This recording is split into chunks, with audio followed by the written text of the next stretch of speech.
Hello folks and welcome back to the channel. Today I don't want to waste any time. I want to get right into this. Why? Because I'm hungry. So today we went to the Burger Bar, which is right behind the Florence Center, right beside the movie theater, Radio Drive, that whole area in Florence, right off of I-20 and I-95 if you're traveling.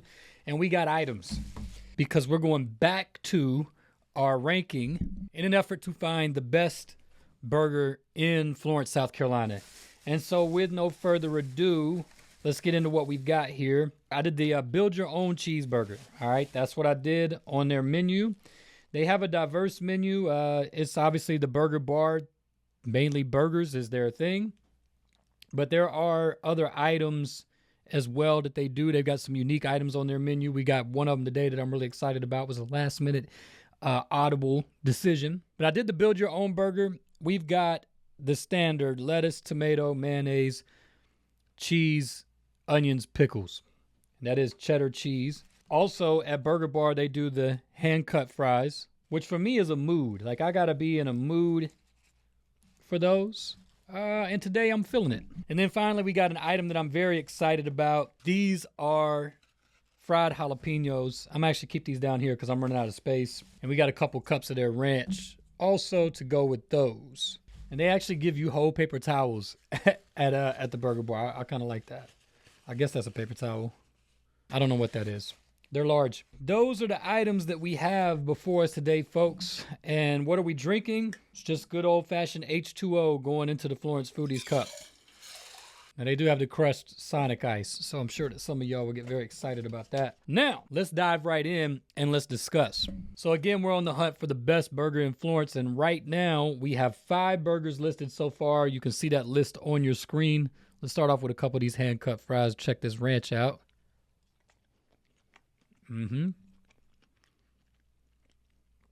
That's the kind of ranch that I'm looking for right there. That's the one that I like.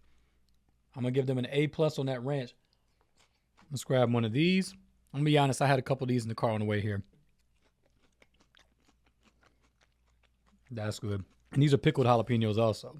By the way, when we went to Bird's Nest, which is currently our 4th ranked burger in our list, one of my favorite items there is the fried banana peppers they've got. Now, the jalapeno pepper is my favorite pepper there is. And I don't know which one I like better. The banana pepper's got a little bit more tart pop to it. The jalapenos a little bit richer and a little bit more spice, obviously.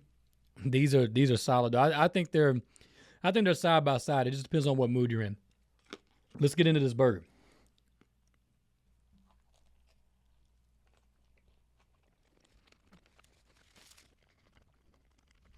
I did get this cooked medium. First place on our list that actually asks you what temperature you want the burger cooked at. That's probably worth noting.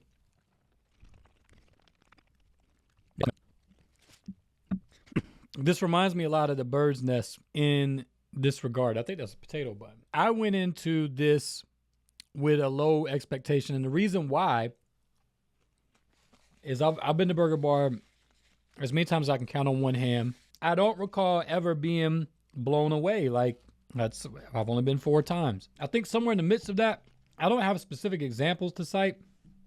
I think one time I made a dumb decision and I got like the burger with the donut, or maybe somebody else did and I ate part of it. That's pretty much never a good way to judge a place, getting something like that. But I don't even think that was it. I don't remember. These are super good. I am a fan of these. So I had low expectations. I did. And right off the rip, I'm pleased with this. I am. I know some of y'all are tuning into these waiting for me to bring the hammer down on somebody, but it's not going to be this one, which honestly I thought there was a good chance it would. The pickles that they have are perfect. Pickles matter. The burger meat's well seasoned. A lot of people don't season their burger patties, believe it or not. This is definitely salted and peppered, and possibly perhaps like maybe it's garlic salt or something like that.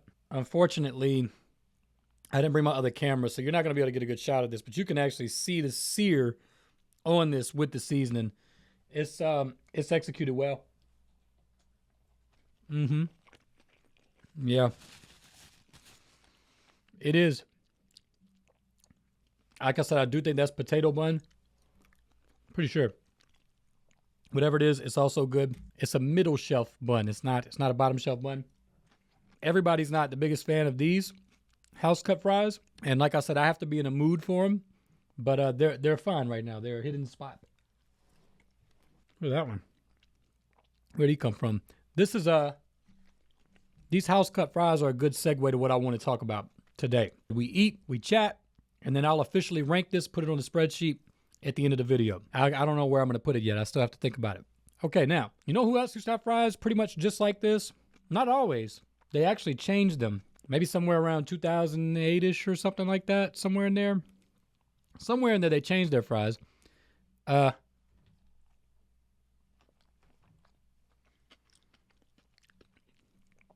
nonetheless, Percy and Willie's had the house cut fries like this.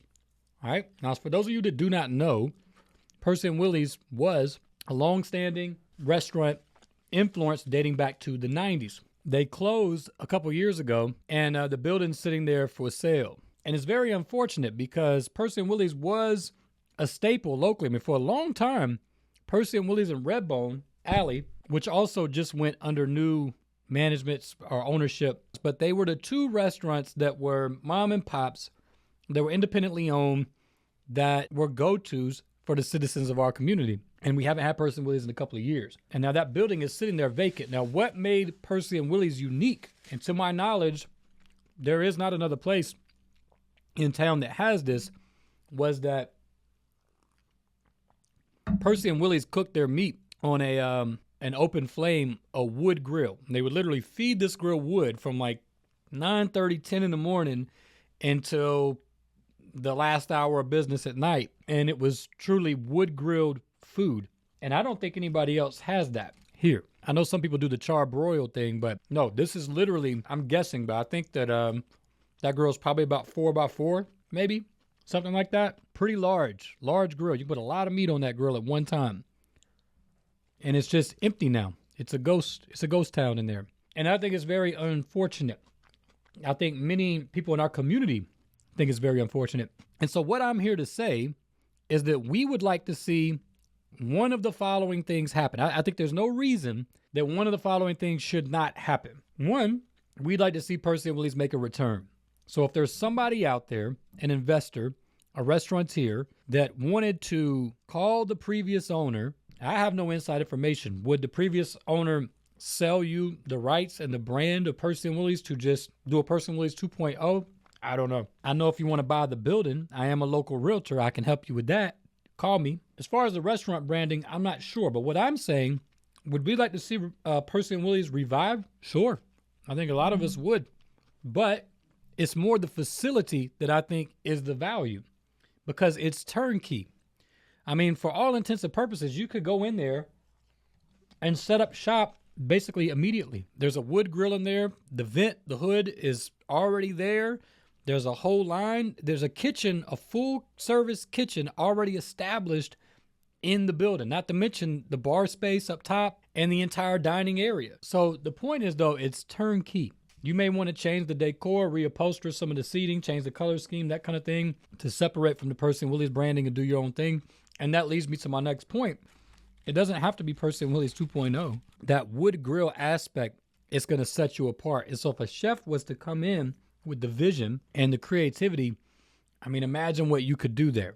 And so a fantastic restaurant opportunity, in my opinion, is sitting right there at the corner of I-20 and I-95, like literally at the corner of those two major interstates. And it's just waiting for someone with the vision. And when you look at everything that's going on with the food scene in Florence, I don't know if there could be a better time to jump on a project like that.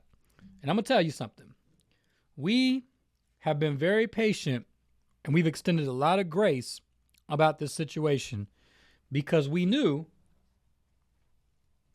basically with Percy and Willie's closing right in the midst of, or pretty much on the back end of the whole pandemic situation, and the building's very expensive, and it's a big project to take over a restaurant, whether you were doing a 2.0 situation, much like what we've just seen with Redbone Alley's ownership changing hands, but yet preserving the brand, or if you were starting something from scratch, essentially, we know that's a big undertaking, and so we've been patient. But the time for that patience has run thin and come to an end. And the fact of the matter now is there's no excuse. There's no need for waiting. I understand the building's pretty expensive, and again, we can talk about that. Call me. the bottom line is the restaurant itself. Somebody needs to get in there and utilize that giant wood grill. I'm sure that the old wood guy would love to get back on the schedule and start supplying that grill yet again. So what I'm saying, and what many of us are saying, and when I say us and when I say we, who do I mean? The Florence Foodies.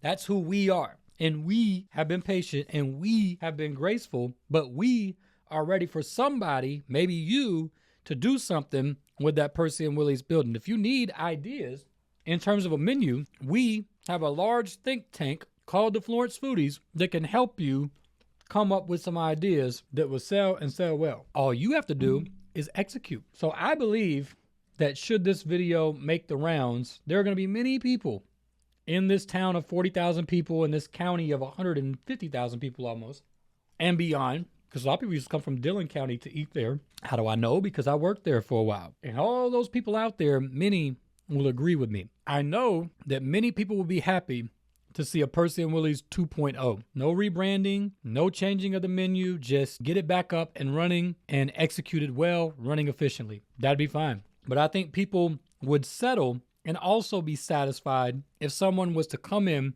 see the vision, take that fantastic facility with a fantastic location. Perhaps we need to iron out a deal on the pricing. Call me. And set up shop and get that wood grill fire back up. Somebody needs to do it. I'm just saying it because a lot of y'all are thinking it. Somebody needs to do it. Now, I don't have any complaints about this burger. The patty shrank on them a little bit. I got a lot of extra bun. Like the patty's gone. I still got all that. Now, I'm not going to hit them too hard for that. The patty was liberally seasoned. As a matter of fact, in one spot, one place, I bet too much, overloaded, which is fine. It just didn't get an even spread on it. I would much rather that than it not be seasoned at all. Some of these get really tough to call. And when you're not eating them back to back and there's days and weeks in between, it's hard to rank it. But I think what I would say is, if I may, that I would fare better with the Bird's Nest burger dressed exactly the same. And I do think that I did like the flavor profile on the Stefano's burger better than this one. So although I do have a positive review on this, and although on a Florence scale, I would give this yet another top tier rating out of the Florence options, I do think I'm gonna put it in 6th place for now. However, I will say that if you're traveling up or down 95 and you're staying in the hotels in that area and you wanted a burger, this is going to be a mighty fine option for you right there in the area. I don't have a complaint. And if you grab some of these jalapenos that are fried, these are fantastic. These are the kind of thing that at least I could eat too many of them and overdo it. And possibly we're on the track to do that right now. This burger did not raise the bar today, but I'm not coming down on it with a heavy hand. Not bad. 130 Dunbarton Drive. All right. There's a property sitting there at 130 Dunbarton Drive that is turnkey for the most part.